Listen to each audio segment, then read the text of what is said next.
कि मैं जीवित रहूं या नहीं रहूं, मेरी लंबी उम्र रही है और मैं ये इस पर मुझे अगर गौरव किसी चीज पर है तो इस पे है कि सारा जीवन मेरा सेवा में गया, केवल इसके गौरव है और किसी चीज पे। साथियों नमस्कार। आज हम बात करेंगे खालिस्तानी आतंकी जनरल सिंह भिंडरावाला की। कौन था वो जनरल सिंह भिंडरावाला जिसके चलते ऑपरेशन ब्लू स्टार करना पड़ा और अंततः इंदिरा गांधी को जान गंवानी पड़ी। कौन था वो खालिस्तानी आतंकी जिसके एक कॉल ने भारतीय विमान को हाईजैक करवा दिया। और जानेंगे उस भारतीय सेना के बागी अफसर साबेग सिंह के बारे में जिसने एक बार भारतीय सेना को स्वर्ण मंदिर में टैंक चढ़ाने के लिए मजबूर कर दिया। वही इंदिरा गांधी के ऑपरेशन ब्लू स्टार से उपजे सवालों को भी जानने का प्रयास करेंगे। और पहला सवाल, क्या इंदिरा गांधी ने ऑपरेशन ब्लू स्टार से पहले बातचीत का रास्ता अपनाया था या नहीं। दूसरा सवाल, क्या ऑपरेशन ब्लू स्टार में सिखों के सेंटिमेंट्स का अपमान था या बहुसंख्यक हिंदुओं को अपनी ओर करने का टूल। वही तीसरा सवाल, क्या जनरल सिंह भिंडरावाला को इंदिरा गांधी ने तैयार किया था। तो तमाम सवालों के जवाब जानेंगे आज के इस खास एपिसोड में। नमस्कार, मैं जगदीश बिश्नोई। खालिस्तान होमलैंड में भिंडरावाले को जानने से पहले हमें थोड़ा पीछे जाना होगा। जब ब्रिटिश गवर्नमेंट ने 1849 में हार मिलने के बाद सिख साम्राज्य कई टुकड़ों में बंट जाता है, जिसमें से लगभग सारा पंजाब अंग्रेजों के अधीन हो गया। छोटे मोटे प्रिंसली स्टेट बचे थे, उन्होंने भी अंततः अंग्रेजों की दास्तान स्वीकार करनी पड़ी। सिखों और अंग्रेजों के भी रिश्ते कुछ खराब नहीं थे। सिख ब्रिटिश आर्मी का महत्वपूर्ण हिस्सा हुआ करते थे, लेकिन फर्स्ट वर्ल्ड वॉर और जलियांवाला बाग नरसंहार घटना ने पंजाब के मन में ब्रिटिश हुकूमत के लिए नफरत भर दी। 1930 के आसपास जब लगने लगा कि अंग्रेज भारत से चले जाएंगे, तब पंजाब में सिखों के बीच सिख होमलैंड की मांग उठने लगी।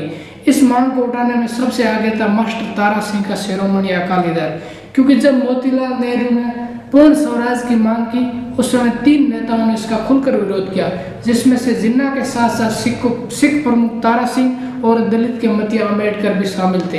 तो असल में सिखों के अलग देश की मांग यहीं से शुरू होती है। वही 1920 में शिरोमणि अकाली दल खुद को सिखों का प्रतिनिधि मानता था और मानता था कि सिखों को अपना अलग देश होना चाहिए।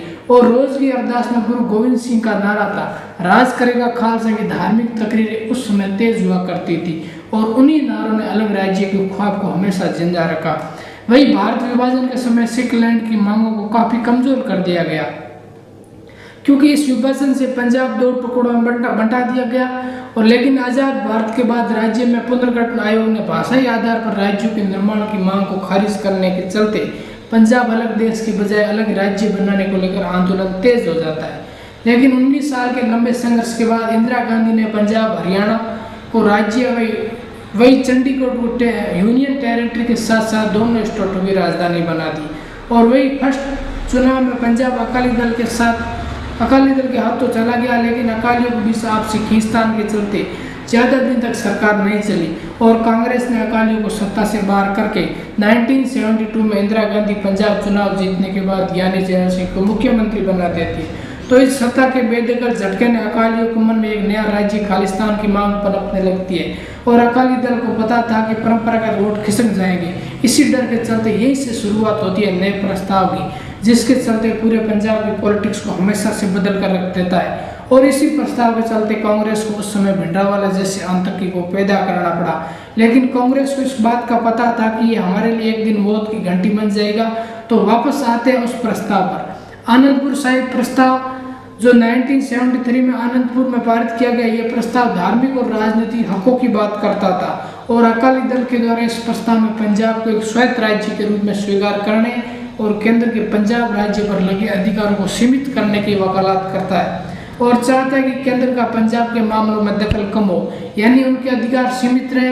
ये एक तरह का इनडायरेक्ट रूप से अलग देश की मांग की तरह नजर आने लगता है। वही केंद्र के पास सिर्फ विदेशी मामलों, मुद्रा, रक्षा और संचार समेत केवल 5 ही दायित्व रखे, बाकी अधिकार पंजाब राज्य को मिले और चंडीगढ़ को पंजाब की राजधानी बनाया जाए। भाषाई पंजाबी भाषी क्षेत्र पंजाब में शामिल किया जाए, यानी सिख बहुल प्रांत क्षेत्र को पंजाब में मिलाए और नदियों के पानी के मुद्दे को सर्वोच्च न्यायालय की राय ली जाए, क्योंकि पड़ोसी राज्य जम्मू कश्मीर में 317 के लागू करने के बाद पंजाब में हमेशा से अलग स्पेशल स्टेट की मांग रही है। तो ये तमाम सवाल उस आनंदपुर रिवॉल्यूशन में थे। तो उस समय भारत की एकता अखंडता के लिए चुनौती के रूप में देखा गया। वही शिरोमणि अकाली दल आनंदपुर साहिब प्रस्ताव के चलते एक बार फिर पंजाब में सिखों की हिमाकत के रूप में उभर जाता है। और अपने चुनावी मैनिफेस्टो में भी इस प्रस्ताव के साथ जनता दल से गठजोड़ करके समर्थन जुटाने में कामयाब हो जाता है। लेकिन संजय गांधी कांग्रेस का खोया जनाधार पाने के लिए अपने अलग अलग हथकंडे अपना रहे थे, क्योंकि उस समय संजय गांधी को पता था कि गैर कांग्रेस शासित ज्यादातर राज्यों में अलायंस की सरकार चल रही है, ऐसे में उन्हें तोड़ना आसान होगा। तो संजय गांधी ने पंजाब में इस सरकार को अस्थिर करने के लिए जाल फैलाना शुरू किया। वही जैल सिंह संजय गांधी को सुझाव दिया कि पंजाब में जनता दल की बजाय अकाली दल को टारगेट करना सही होगा, क्योंकि अकाली दल की पॉलिटिक्स सिख रिलीजियस पर टिकी हुई थी। तो संजय और इंदिरा गांधी एक रिलीजियस लीडर की तलाश में जुट जाती है। वहीं से शुरू होती है जनरल सिंह भिंडरावाला की कहानी और इंदिरा गांधी की मौत की पटकथा।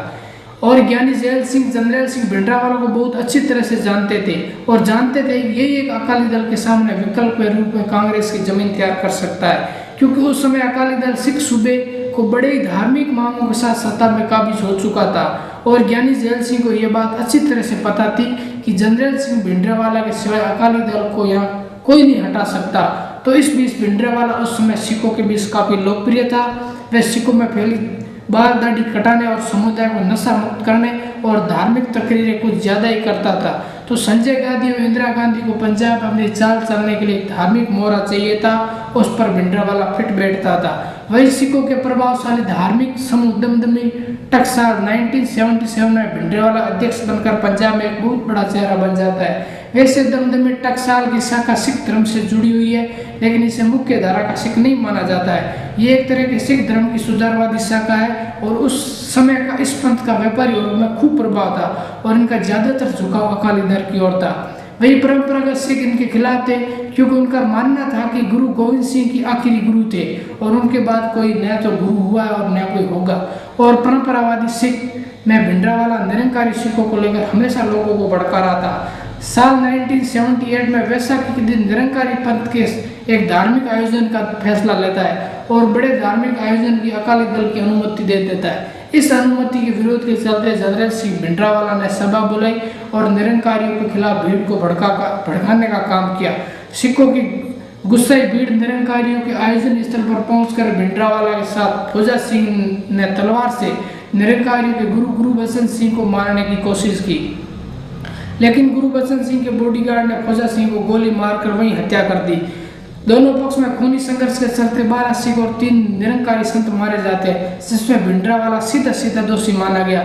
लेकिन यहाँ भी कांग्रेस सरकार उसको बचा लेती है, इसलिए कि अकालियों को कमजोर करने के लिए भिंडरावाला को बचाकर अपनी जमीन तैयार कर रही थी। वही भिंडरावाला अपने अलग मुल्क खालिस्तान की नींव रखने की तैयारी कर रहा था। तो धीरे धीरे पूरे पंजाब में भिंडरावाला का खौफ बढ़ता गया। अपने विरोधियों को आए दिन मौत के घाट उतार देता था। खालिस्तानी मूवमेंट को राज करेगा, खालसा के तर्ज पर अपनी अलग पैरेलल सरकार भी चलाने लगता है और उनसे पता चलता है कि दिल्ली सरकार उनका कुछ नहीं करेगी, तो अपने विरोधियों को निपटाना शुरू कर देता है। वह अपने विरोधियों में से एक बलजीत कौर नाम की महिला, जिसने भिंडरावाला को सहयोगी सुरेंद्र सिंह सोढ़ी की हत्या की साजिशकर्ता के रूप में आरोप लगा, तो भिंडरावाला लोगों को मारने का अंजाम क्या होता है ये संदेश देने के लिए बलजीत कौर को अकाल तख्त पर लाता है और वहाँ उसे तमाम प्रताड़ना दी जाती है। अंत में दोनों स्तनों को काटकर वही मार दिया जाता है। शुरू में किसी को समझ में नहीं आ रहा था कि ये शव किसका है, हालांकि बाद में पुलिस को लगा कि ऐसी बर्बरता खालिस्तान सिर्फ बलजीत कौर के साथ ही कर सकते हैं, जिसने सोढ़ी को मारा था। और बलजीत कौर के अन्य साथी सुरेंद्र सिंह चिंदा की भी हत्या कर देता है और बाद में अपना डर फैलाने के लिए उसके शव को बैग में रखकर बाहर फेंक देते हैं। वही अप्रैल 1980 में निरंकारी लीडर बाबा गुरचरण सिंह को दिल्ली में गोली मारकर हत्या करवा दी। आरोप लगे कि इस हत्या के पीछे भिंडरावाला का हाथ है। लुधियाना के पंजाब केसरी के संपादक व कांग्रेस सरकार में मंत्री रह चुके लाला जगत नारायण, जो खालिस्तान के खिलाफ हमेशा आवाज उठाते थे, उसे बेरहमी से मार दिया गया। और हत्याओं पर भिंडरावाला ने कहा कि जिन लोगों ने जगत नारायण को मारा है उनका सम्मान करना चाहिए। इस हत्या के मामले में भिंडरावाला के नाम से वारंट जारी हुआ, लेकिन पुलिस उसे पकड़ ना पाई। आखिर भिंडरावाला ने अपनी शर्तों पर सरेंडर किया।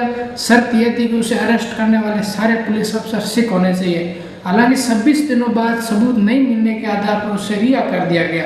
यह सबूत की माने तो कोई न कोई अब भी भिंडरावाला को बचा रहा था। उस समय फिरोजपुर सेंट्रल जेल में भिंडरावाले की रिहाई के समय खालिस्तान समर्थकों ने राज्य में कई जगहों पर तोड़फोड़ की।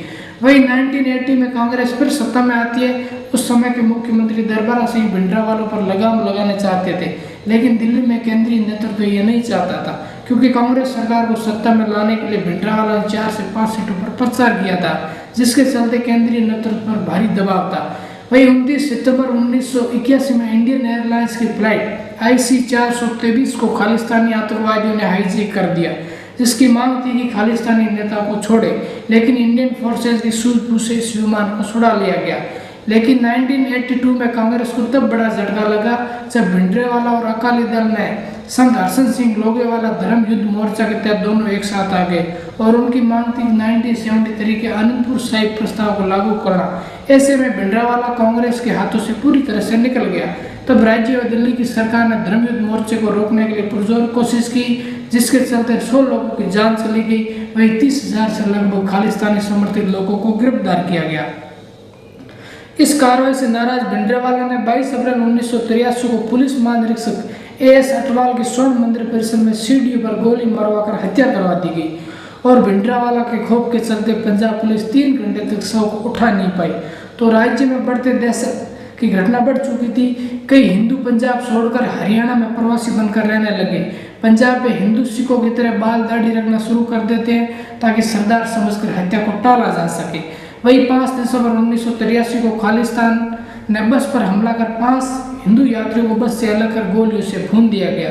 तो राज्य में सरकार इन खालिस्तानी मूवमेंट के चलते पूरी तरह से फेल हो चुकी थी, क्योंकि आए दिन खालिस्तानी गैर सिखों और उदारवादी सिखों को मार रहे थे और उस समय 5 महीनों के दरमियान 300 लोगों भिंडरावाला ने लोगों को मार दिया। तब इंदिरा ने दरबारा सिंह की पंजाब सरकार को बर्खास्त करके पंजाब में राष्ट्रपति शासन लगा देती है और भिंडरावाला को डर सताने लगा, अब कोई बड़ी सैन्य कार्रवाई के चलते मुझे निपटा देगी।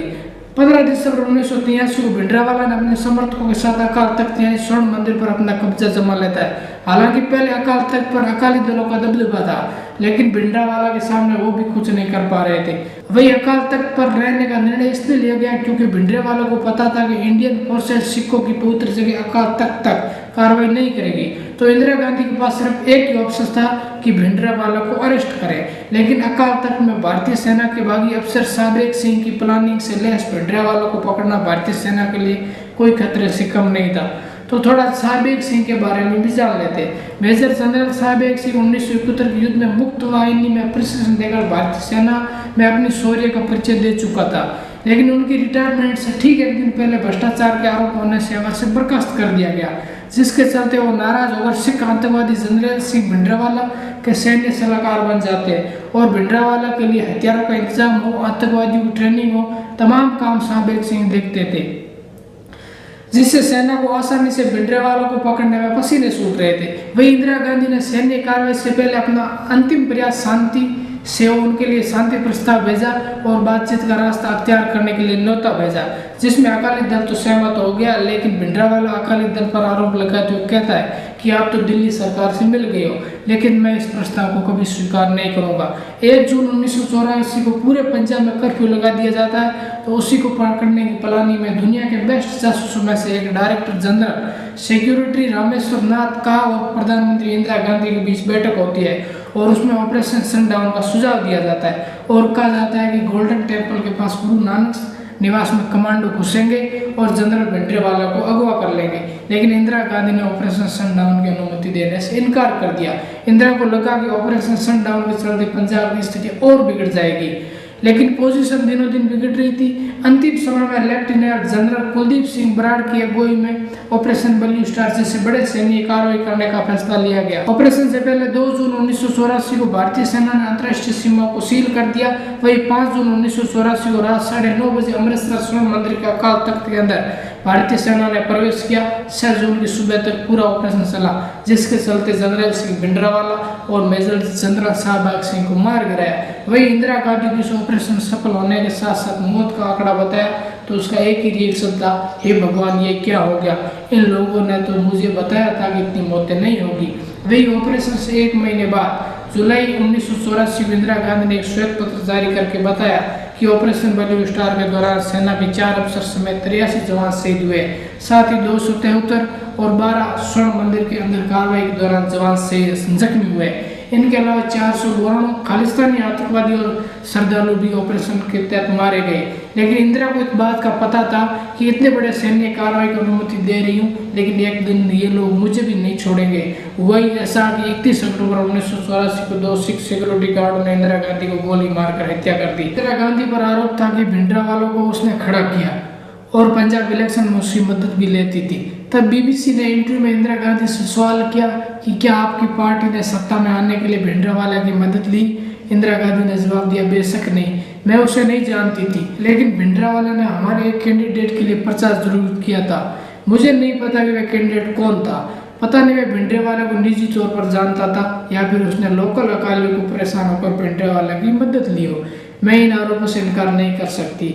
वही जनता दल से प्राणनाथ लेखी का दावा है कि इंदिरा गांधी ने भिंडरावाले के साथ मन साझा किया था, लेकिन ज्ञानी जैल सिंह तो भिंडरावाला को ओपनली सपोर्ट करता था।